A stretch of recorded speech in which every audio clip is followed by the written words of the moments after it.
It's Cassius, Trip Demon Astrology readings. Today is Tuesday, July 26th, 2016. And what is happening today? Well, one thing that's interesting that I noticed is that people had terrible nightmares about not last night and not the night before last, but the night before last. And that occurred exactly when I really don't know what else to correlate it to, but it occurred at the exact peak of Mars opposition Sedna. Sedna seems very likely of a culprit, but the moon was at the very end of Pisces, and, well, actually, the moon was opposition Makemake too, on the very cusp of Pisces and Aries. But that happens every month, so maybe, I don't know. Anyway, today, three planets deep in Leo. In a certain way, things are a lot warmer than they were before, but at the same time, it's volatile. Yesterday was definitely volatile. Yesterday was one of the stronger moon square Plutos that I've seen in a long time. Yesterday, the moon was at about 15 degrees Aries around this time. And then last night, the moon conjoined Uranus, and we also had a formula for volatile, explosive things. But I think the moon conjunct Uranus and Eris last night was a little bit better because it trined Mercury and Venus. Today, Mercury is exactly trine Uranus. So there's some warm energy about thinking today that's not as volatile and sporadic as other Uranus aspects have been recently.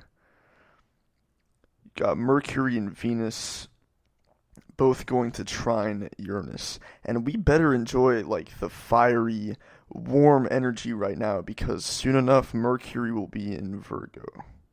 And then Venus will be in Virgo. And unfortunately, I just realized that the next 2 months are also going to be filled with crazy stuff happening. Let me show you. We're going to have an eclipse that exactly opposes Neptune and squares Saturn. Just like the eclipse that kicked off this whole period of dissolving in March, there's going to be an... Let me show you the milestones. This is one of the most warm and okay times, brief moments of time, we'll have for a while. It will start to get cold again at the very beginning of August in just about 5-6 days when Mercury enters Virgo. It'll start to get cold, but it will really, really get cold when Mercury hits about 12, 10, 9 degrees Virgo. So the real turning point back towards coldness will occur around August 5th, August 6th, a couple weeks. Mercury 10 degrees Virgo opposite Neptune square Saturn. It'll start to really get cold again then. Then we'll have Venus come touch the same point.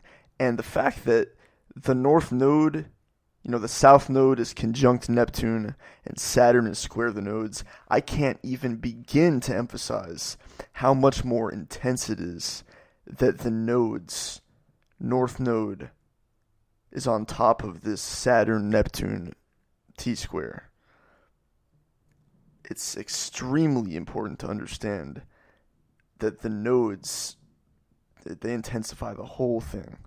So, Mercury conjunct the North Node opposite Neptune square Saturn, Venus coming to do the same thing. That will persist from about August 5th, 6th, 7th, 8th. Be slightly better for like 2 seconds with, August 10th. And then it will really start to get bad again when Venus touches that point. It really starts to around August 12th. August 12th, it's at 8 degrees square Saturn. Then it peaks with its square to Saturn the next day, August 13th. And then it peaks with its opposition to Neptune, August 14th and 15th. And then Well, then we have Mars conjunct Saturn. Our Mars and our physical energy and all that stuff in the sky will turn ultra cold, and we'll feel like we're in a bottomless pit when Mars conjoins Saturn.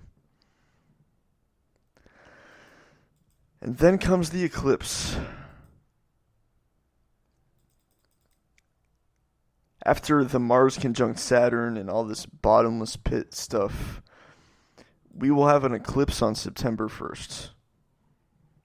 An eclipse that, as you can see, at 9 degrees Virgo, exactly squares Saturn, opposes Neptune. It's going to be another really difficult month. I'm really sorry for the bad news, but at least you know now to enjoy this brief moment of kind of peace with Mercury trine Uranus, a positive thinking aspect, with the Sun and Leo going to do all that, and, trine Uranus too, unfortunately, when the planets are in Virgo. Well, we have to enjoy this to the fullest, and I highly suspect that some geopolitical events, some world events of massive proportion, designed to derail our peace and make us kind of go crazy, will happen in the next month. We better watch out this next month, month and a half. But what can we do? We were born into this. We'll keep surviving. We'll keep doing what we do. That's it. Much love. Peace.